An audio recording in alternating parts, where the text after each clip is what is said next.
Can you just touch on, you already spoke about the 4 principles or the main principles of Swiss 8. Can you just go through the 8 principles for us, for the listeners? Yeah, so the top 4, we call them the top 4, bottom 4. So the top 4 is fitness, nutrition, mindfulness, and sleep. And that we call those the top 4 because they are the holistic health lifestyle principles that we try and get people to start with first, build a routine around those 4 principles. And then once you're happy and you're comfortable, that has become habit and it is a routine. Then we've got minimalism, discipline, time management, and personal growth. And they are basically life hack kind of principles.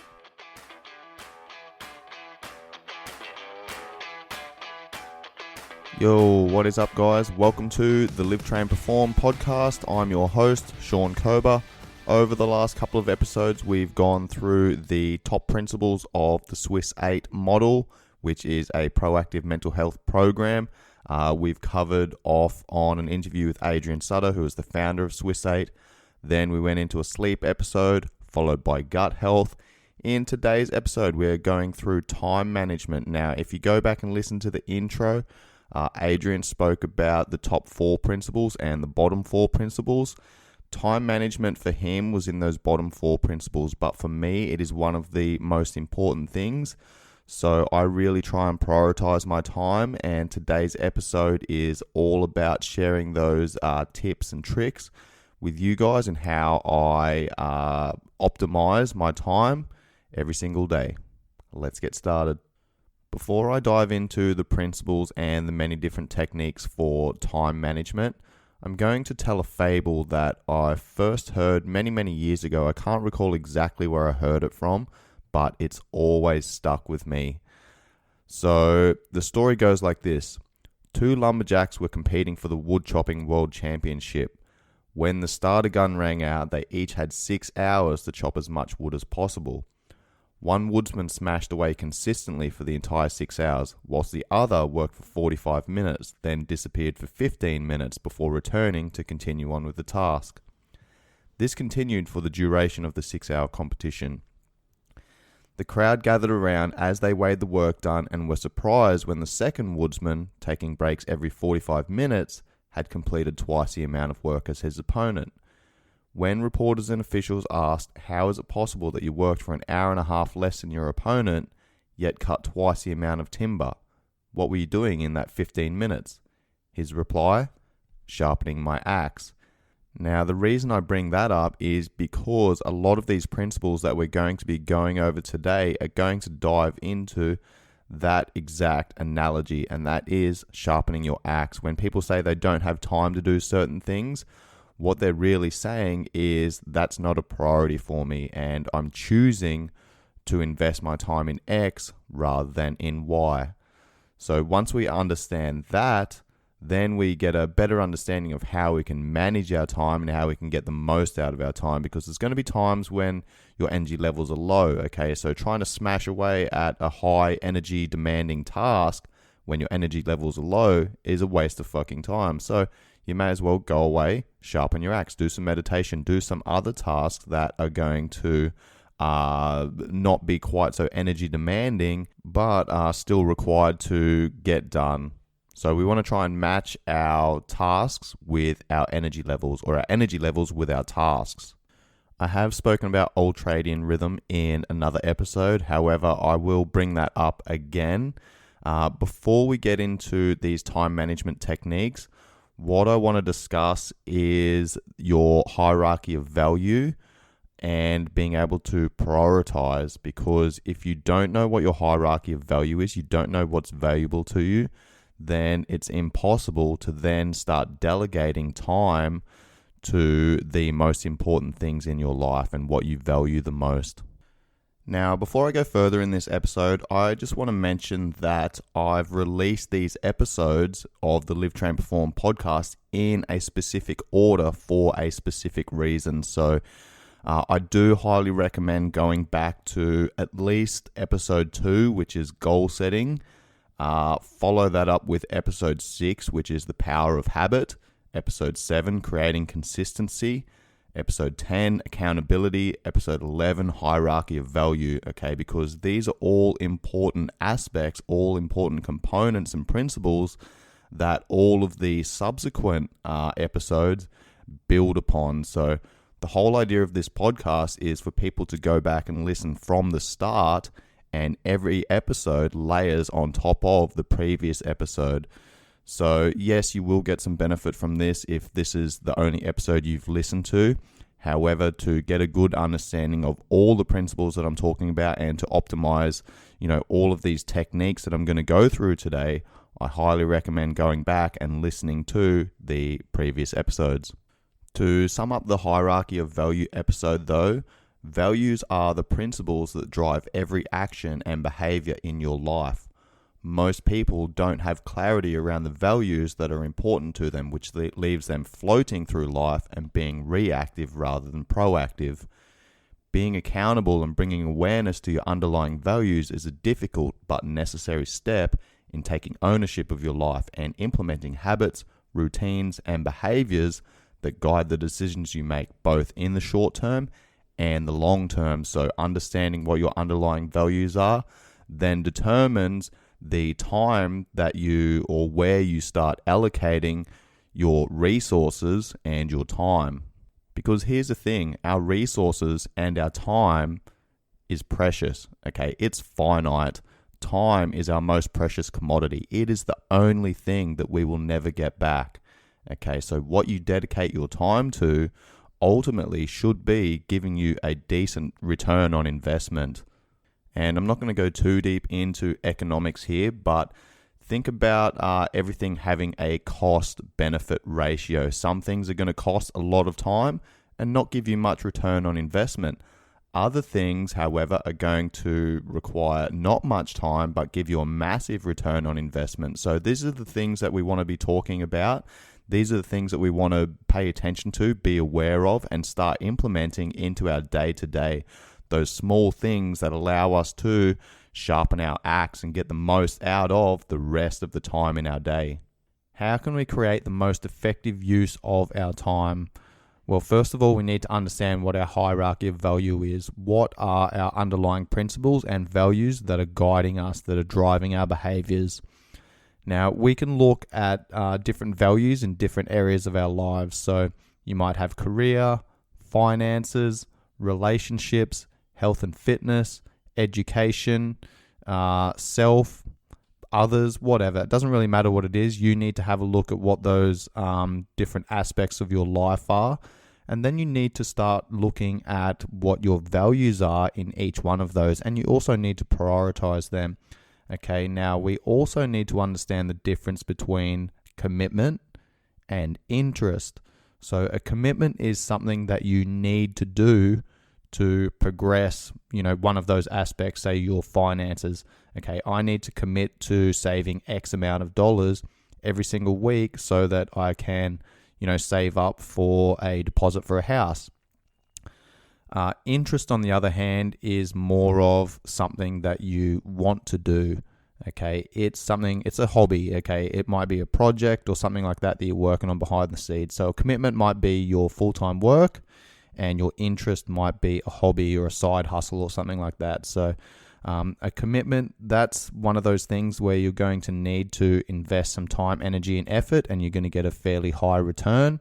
Okay, whereas your interest, yes, you're going to need to invest time, energy, and effort, but your return on investment is typically going to be lower. Okay, so understanding the difference between those two things is very important, because a lot of people get distracted and do things that interest them rather than do things that they're committed to, that they need to do.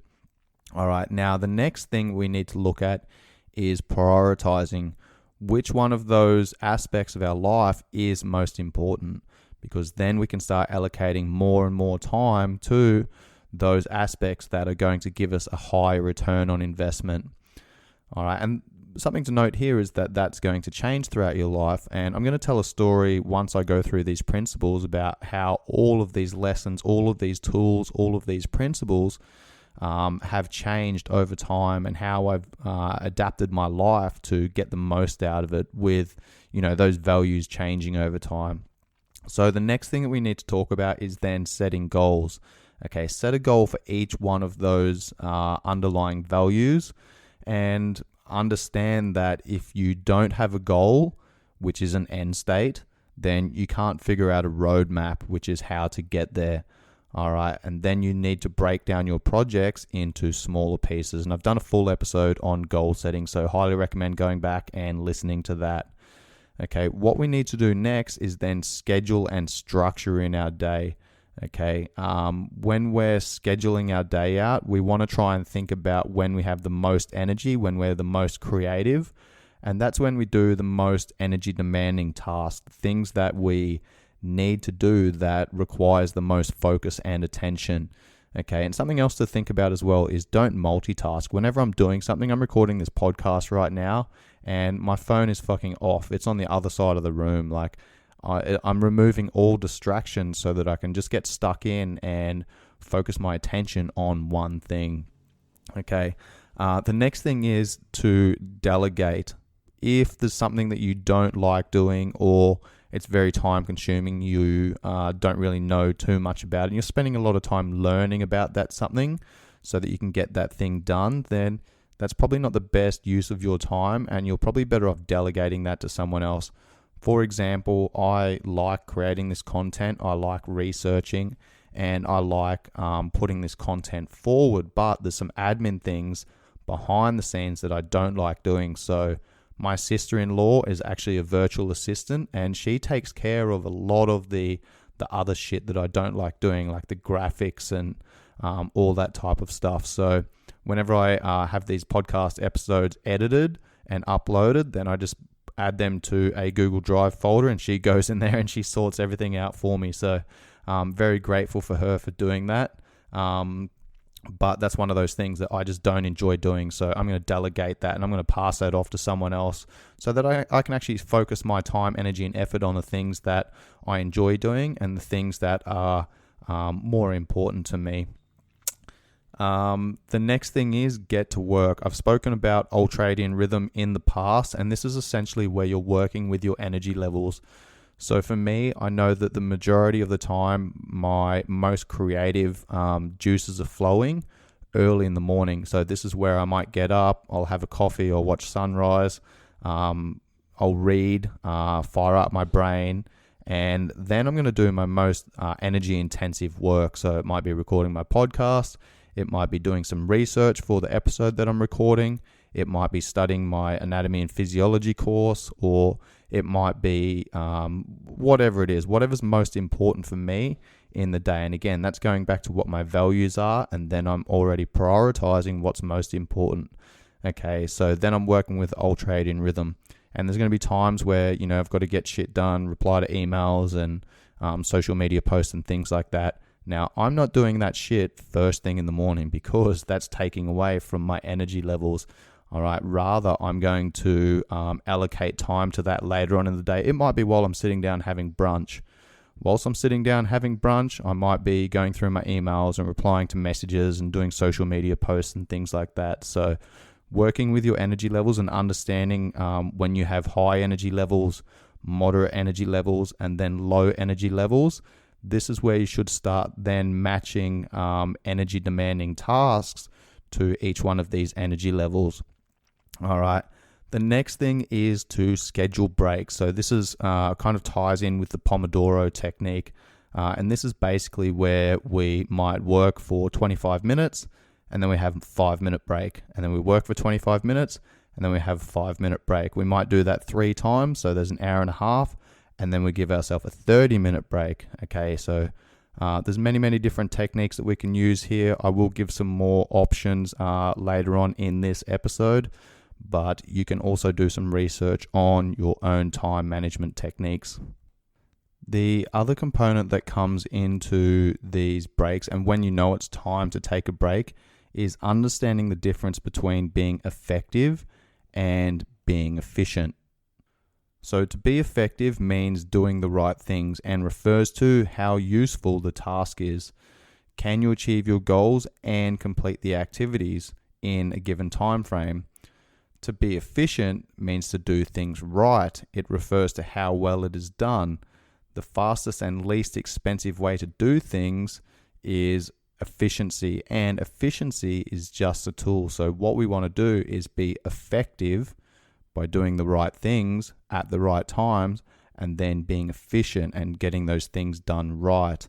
Okay, so again, this comes back to your energy levels and working with them, understanding when you are being effective and efficient. Cool, roll with that. Do your energy demanding tasks. If you're being inefficient and ineffective with those tasks, maybe your energy levels aren't matched to the energy demand. So that's when it might be time to schedule a break and maybe do some less energy demanding tasks. The other thing here is to understand the difference between being busy and being productive. Okay, a lot of people say that they're too busy to do X, Y, Z. Okay, and when you ask them what they're actually busy with, they're just busy doing shit. Okay, it's junk. Now, being productive is being effective and efficient. Okay, this is when you're getting things done on time. Okay, and you're kind of in a flow state. Okay, so being productive is a little bit more of a flow state, and everything you're doing has a purpose, and you're achieving things, and you're ticking those boxes, and you're following that bouncing ball.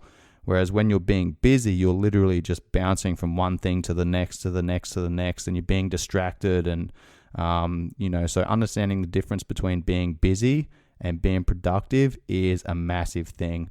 Most people who say they're busy are busy, but not productive. Now, I've read many, many books on productivity hacks and time management skills and things like that, but to be honest, the biggest lessons that I got about time management and the importance of it come from my 6 years in the army. And this is basically what they focus on when you go through recruit training. I was at Kapuka for 3 months, which is the initial recruit training center, where you basically transformed from a civilian into a soldier. Now, we were running 16-hour days, 6 o'clock in the morning till 10 o'clock at night. We were kept busy. There'd be a few periods of time where we had a little bit of free time, but that free time was literally taken up with, looking after our uniform, making sure that we were fucking folding our clothes correctly, and we had to polish brass. And I've told stories in previous podcasts about all of the things that went on during this period. But first thing in the morning, the recruit instructors would wake us up at 6 o'clock in the morning, and we'd have to run out with our bottom sheet. We'd have to rip off our bed, run out into the hallway, count off, and there was 50 people in a platoon. So, if people didn't count off, didn't number off consecutively and correctly, we'd have to start again. Okay, then we would have 15 minutes to be shaved, dressed in a nice, neatly pressed and presented uniform, and have our bed made with 45-degree hospital corners and 30-centimeter fold on the sheet. We had 15 minutes to do that. Now, with 50 people in the platoon, obviously there was going to be people that were fucking slow, that didn't have their shit squared away. So that would actually cut into our breakfast time, and then that breakfast time would cut into, the next period, and then that period would cut into the next period, and there was this massive flow-on effect. So from 6 o'clock in the morning, if we were not on time, we were supposed to be allowed to go to bed at 10 o'clock, but sometimes we'd be fucking held up like late. And that was to teach us the importance of time management, that we needed to be somewhere on time. We had a certain period of time to get things done. And then, whenever we had any free time, that was about squaring our shit away so that it would save us time somewhere else. So that was probably some of the biggest lessons that I ever got was in the military. And that carried on right throughout my military career. And, to be honest, I'm grateful for that, because it has allowed me to transition those skills to my life that I'm, rolling through now with my strength and conditioning coaching business and working at Tiger Muay Thai. My time management skills are very good. And anyone who knows me or sees me around the soy is always like, dude, that dude's always like on the go. He's always got something happening. He's always busy doing something. Okay, it's not that I'm just busy. I'm also being productive, and for the most part, my days are fairly well structured and fairly well scheduled out. And those time management skills that I learned at Kapuka carried on throughout my entire military career. And particularly when I got to Darwin, I did my initial employment training, which was my rifleman infantry training. And something that the recruit instructors just jammed down our throat was, if you're not 5 minutes early, you're late. And people were literally charged when they were not on time, so it's one of those things that the military takes very seriously. And the reason they take it seriously is because you got to think about a large-scale operation. Let's talk about a conventional style operation. So back in the day, obviously the tactics are different now, but the same principles still apply. So back in the day, before infantry units would move in to secure a town or a village or something like that, mortars might soften up the target and get rid of or destroy a lot of the enemy forces to allow the infantry soldiers to then roll through and, not meet as much opposition and be able to take hold of that objective. So timing here was very important. The soldiers would have to form up at a certain area. Mortars would need to be dropping at a certain time, and the timing and coordination of all of these multiple units working together to achieve the mission was absolutely essential. So this is something that carried on through my entire military career, and particularly when I was in Afghanistan, we would gather in the command post and then come up with a plan for the next mission that we were going to do. And all of the different elements that were involved with that was snipers, which was my team, engineers, we had the security section, we had the HQ element, we had mortars, we had all of these different elements that had to coordinate and make sure that everyone was not only on the same page with what the plan was, but also with timings. These timings were very important. At this time, we'll be at this place, and we will achieve this mission by this time or by no later than. So this was always part of the orders, and those timings were critical. At the end of those orders session, the boss would go, time now is 1:59 and 3 seconds, 4 seconds, 5 seconds. In 50 seconds time, it's going to be blah, blah, blah. Synchronized watches. Okay, so every single person in that command post would synchronize their watches, and then all of those leaders for each element would then go back to their teams. They'd brief them on the plan and what we were expected to do, and then they would sync watches. So literally every single person had the exact same time on their watch, and this was important. This was absolutely critical for a lot of the tasks and a lot of the missions that we did. So as part of a 4-man sniper team, there were times where our 4-man team would go out, 3, 4, 5 days at a time, kilometers away from any support, and we would obviously take communications equipment and things like that. But if we're in a clandestine position where, we're simply observing for 3, 4, 5 days to gauge normal movement, normal activity of an area where people don't think they're being watched, then, we want to minimize our communication as much as possible and our footprint on the ground, because we don't want to draw any attention. So there were times we're out in these positions and, a long way from any support with very minimal communication, and we would literally only make communication every 3 hours or 4 hours or something like that, just to let the command post know that we were okay and what we were observing. So if we missed one of those timings, we had actions on. If we missed one of those timings, that meant X, Y, Z. If we missed 2 of those timings, then maybe the quick reaction force would be initiated and pushed out to come and search for us because, maybe something had gone wrong. So these timings were fucking critical to all of our planning and all of the execution of every single one of our missions. Okay, we had a certain time period to do certain things, and there were times we had intelligence that there were key Taliban leadership in the area, and they were only going to be there for a certain period of time. So we needed to plan, prepare, and execute these tasks very fucking rapidly. Okay, so our time management skills had to be on point. And time management is not just about what you're doing for right now. It's all about preparing for the future. So this is something we call battle prep, and this is a massive thing that still bleeds into my life. I've done a post on this before, but basically battle prep is constantly being prepared to step out and, complete a task or a mission at a given notice. So an example of this is my day. So my day, I get up in the morning, I go through my morning routine, and I have a look at my schedule, which I've written out the night before, and I've prepared my bag and I've prepared my work clothes and all that type of stuff. So basically, if I do sleep through my alarm or whatever, I can just pretty much get up, grab my fucking bag and walk out the door. So I've already prepared that stuff. I already know what I'm doing for the day ahead. Likewise, when I get home from work, I'm going through my battle prep. This is where I'm unpacking my bag. I'm putting everything where it belongs, where it needs to go. Everything has its place.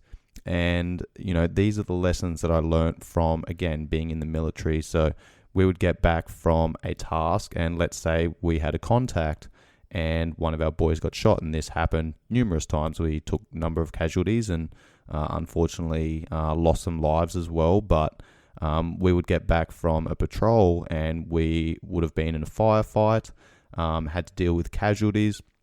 So we get back to base and, obviously you just want to fucking sleep. You're tired. The adrenaline's been pumping.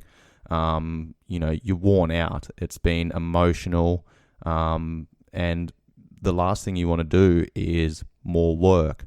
But that's exactly what we had to do. We had to get back and we had to refurbish all of our equipment. We had to re-bomb with bullets and water and food and first aid equipment and all that type of stuff.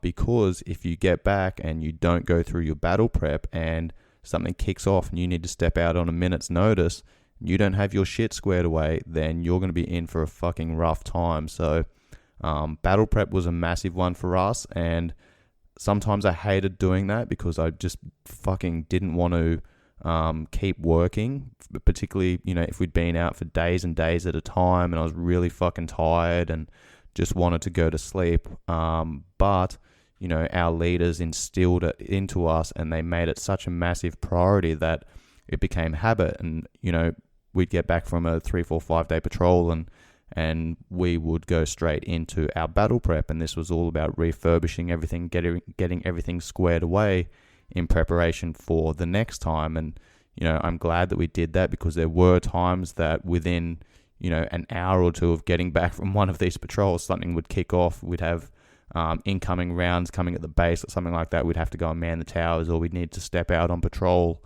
or we'd have to deal with civilian casualties that had been brought in from the village or something like that. So, always being prepared and always having your shit squared away and managing your time well was extremely important in the military, and those lessons have been transitioned over to my civilian life.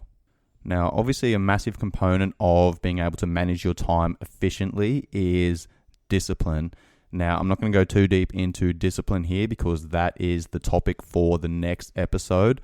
But having discipline to execute the task and execute the mission and, prioritize your time to be able to get the most out of your day is absolutely essential. And you can't have one without the other. As I've been researching and recording this episode, it's given me a chance to reflect back on my life and, think about the different values at the different times of my life and how I've managed my time to get the most out of that. So I'll tell a little bit of a story now about tying in your time management with your underlying values. And obviously, like I said earlier, your values are going to change at different times of your lives. We have these seasons of our lives where we go through different periods where, maybe you've just started a new relationship, so that's going to be the number one priority. There's going to be other times when you want to be saving for a house and your finances become your number one priority. There's going to be other times where, you might have some health implications and your health and fitness becomes a priority. So understanding what the number one priority is for your life at that time is absolutely critical in being able to manage your time. So I came from a poor family and I never really had any money and, missed out on a lot of things when I was younger. And so when I left home at 14 and joined the workforce, money was a big priority for me. Now, once I started making money, I also started spending money because I was buying all these things that I never had as a child. And for me, that was important then, okay? But I got to a point where I then joined the military, and, dedicating my time and my life to something greater than me was the most important thing. So then I spent 6 years in the army and deployed 3 times to Iraq, East Timor, and Afghanistan. And obviously I made deployment money, and I saved the majority of that money, which set me up to be in a financially stable position. So once I was in that financially stable position and I wanted to transition from the military, then it was about, education, and I started educating myself on becoming a personal trainer and a strength and conditioning coach. And that was my number one priority. Now, once I got out of the army and I did my PT course, I actually wanted to have a little bit of time off. Obviously, I dedicated my time, energy, effort, my life to something greater than me. So I wanted to have some time to essentially sharpen my axe. So as I was going through my PT course, I wasn't working at the time. I was in a financially stable position, so I didn't have to work, at least for a period of time. However, I did have a couple of mates that had their own businesses, so I do a couple of days work with them every week just to keep a little bit of money coming in. But basically what I was focusing on was myself, and I was going to the gym, I was going to rugby training, and I was playing rugby, and I was really enjoying playing rugby and being part of that team and building that culture. I was the co-captain of a team, Casuarina Cougars, and we went 3 years undefeated, won the premiership. And I, in 2012, this was the year that I got out of the army, and I pretty much dedicated that year to, learning and playing footy and training. I actually won the best and fairest for the entire competition, highest point scorer, highest try scorer for the competition, and also the same accolades for my club. So that was my number one priority there. So that was where I was dedicating most of my time, energy, and effort.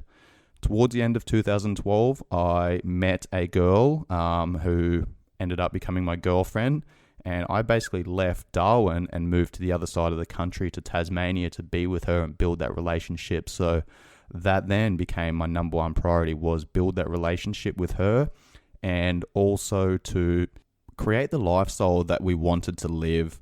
Again, I'd spent 6 years in the army and I'd had a little bit of time off, and I wasn't really working or anything like that. So when I moved to Tasmania, I started my PT business, and we essentially worked for 8 or 9 months every year and then went traveling for 3 or 4 months. Now, this was important to us, was to go traveling. That was a big part of our lifestyle, and we closed our businesses down so that we could go traveling, because for us, that was that sharpening the axe. And I always found that every time I went traveling and got away from the business and immersed myself in travel and, other countries and cultures and things like that, it gave me an appreciation for everything that I had back home. And that's where I also had a lot of my best business ideas. So once we'd get back from these trips, then I'd start implementing these ideas into my business. And, that was my focus at the time. And when I did make the decision to go into coaching and start coaching other people, it was always my goal to work with professional athletes.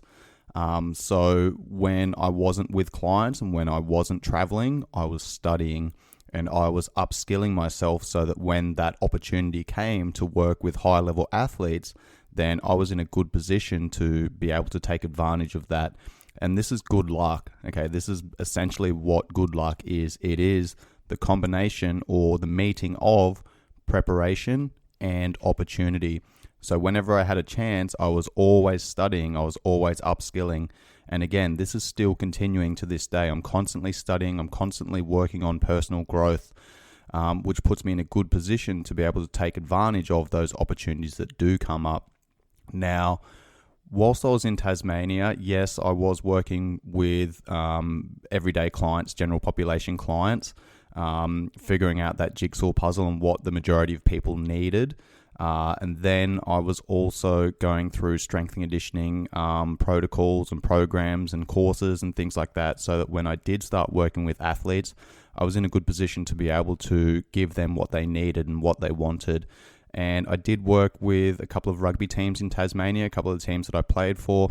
And I also had a international level hockey player, field hockey player, who competed for Australia at the Masters level for a number of years whilst I was coaching her. So essentially everything I was doing was leading me down the path that I wanted to go on. I had a goal, and then I was taking those steps to implement the actions and the plans and the courses and the knowledge and the experience and the expertise that I needed to be able to work with higher level athletes once that opportunity came up. Now, this is one of the reasons why I ended up leaving Tasmania and breaking up with my girlfriend. And that was not because we didn't love and care about each other, but it was simply because my values had changed and my priorities had changed, and I wasn't getting the opportunities that I wanted in Tasmania to work with these higher level athletes. So, we had to sit down and have an adult conversation about it, and we ended up going our separate ways, and we're still friends to this day, but we were moving in different directions. We had different values, different priorities, and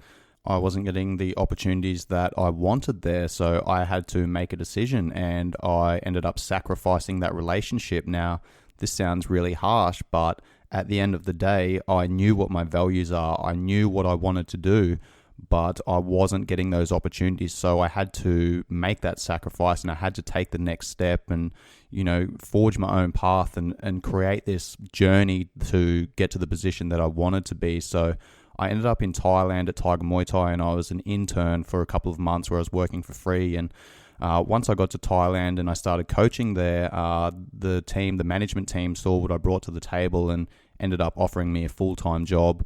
And then within about 6 months, the head coach at the time ended up leaving, and I applied for the position and got it. So that's pretty much when my strength and conditioning journey started. And I started working with, lower level fighters and things like that, coaching classes. And then I started getting opportunities with some of the higher level fighters. And this is basically where Peter Yan, who is now the UFC bantamweight champion, approached me at the end of a class and said, "Coach, I want to work with you." And he just signed his first UFC contract, and I've now worked with him for 6 of his 7 fights in the UFC, and he just defeated Jose Aldo a couple of weekends ago for the UFC bantamweight title. But if I hadn't have put myself in that position, I hadn't have made those sacrifices, and I hadn't have built all of my knowledge, experience, expertise, and coaching protocols and philosophies and things like that over the years and years and years prior to that,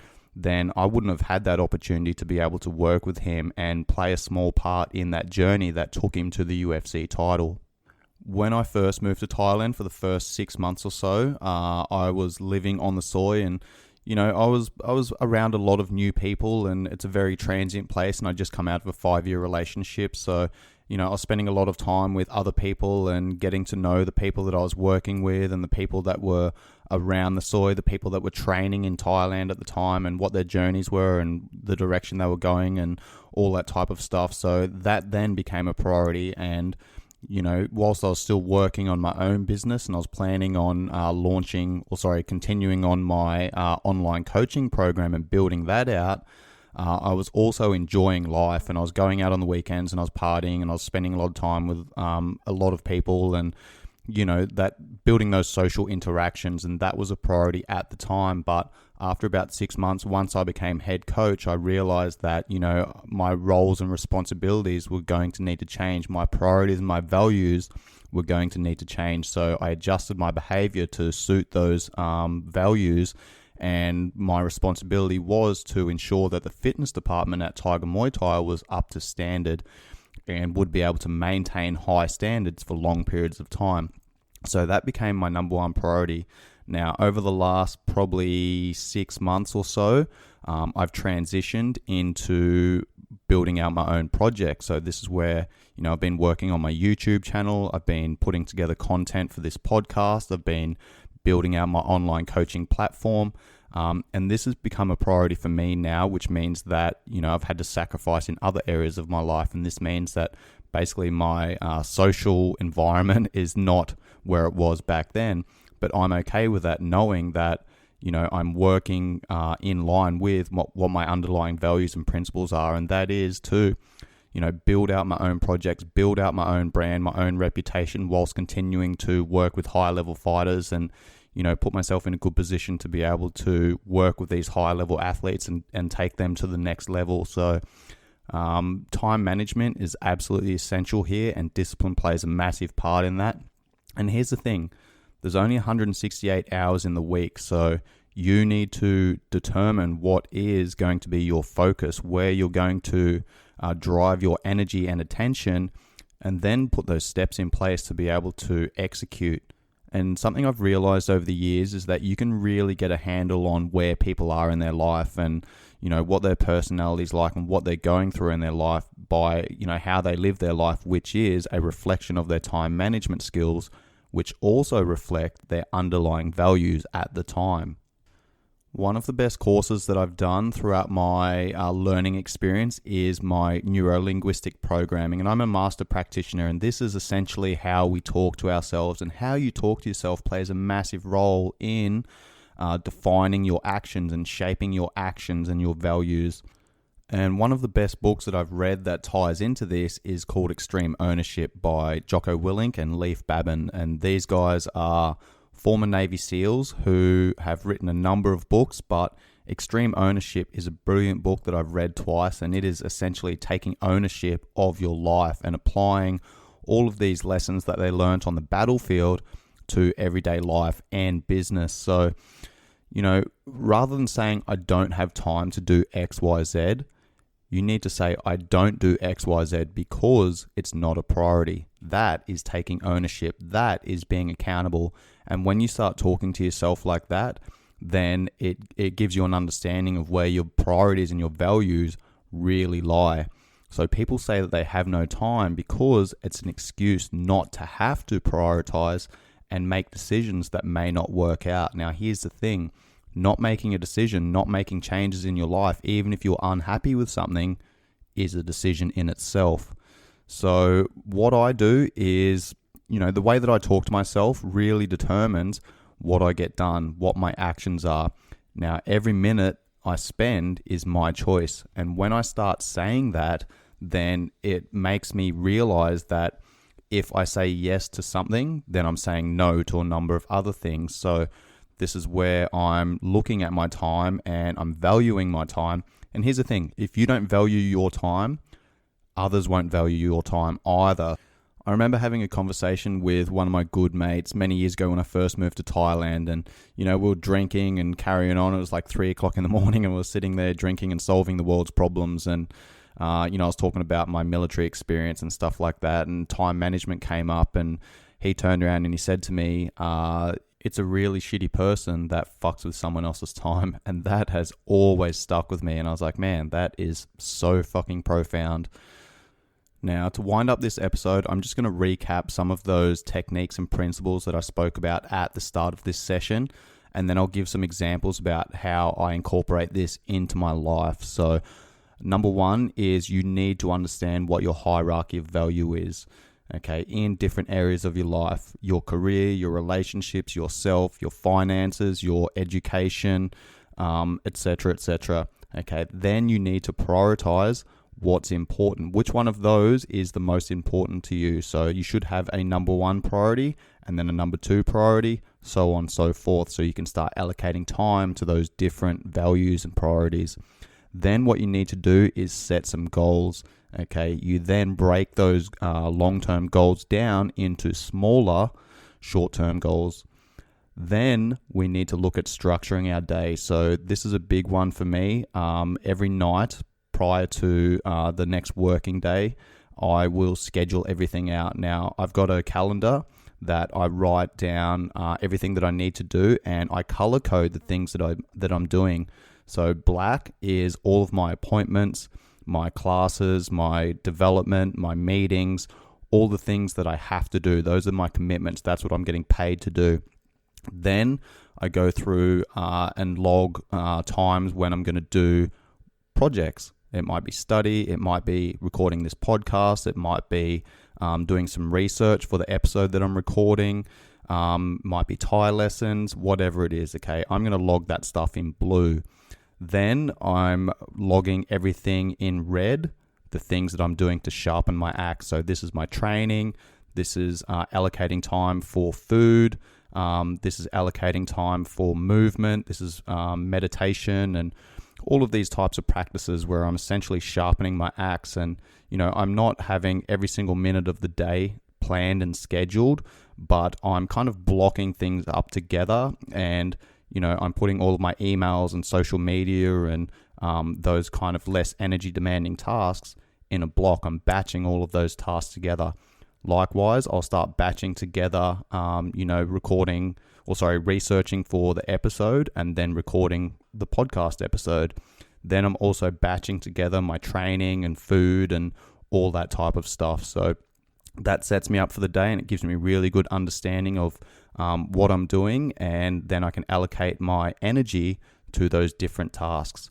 Now, something else that I also do is I've got 2 boards right in front of me now. I've got a little office, a little workstation in my room, and I've got 2 boards in front of me. And on those boards, I've broken them up into categories. So on my left board, I've got 7 blocks across the top of the board, and that's Monday through to Sunday. And there I'm writing down the most important things that I need to get done that day. Underneath that, I've got monthly focus and weekly focus, and this gives me an idea of what I need to prioritize for the week and for the month. Then underneath that, I've got 2 columns, one being personal, one being work. And under each one of those categories, I have my top priorities, then I have my priorities, and then I have my errands. So this is basically prioritizing the work that I need to do, both personally and professionally. The board on the right is broken down into 4 blocks. Okay, and the top left block is urgent and important. These are the things that I need to get done right now that are important. Next up is not urgent and important. So these are the things that are important that I need to get done, but I've got a little bit more time to get these things done. So they don't need to be done right now.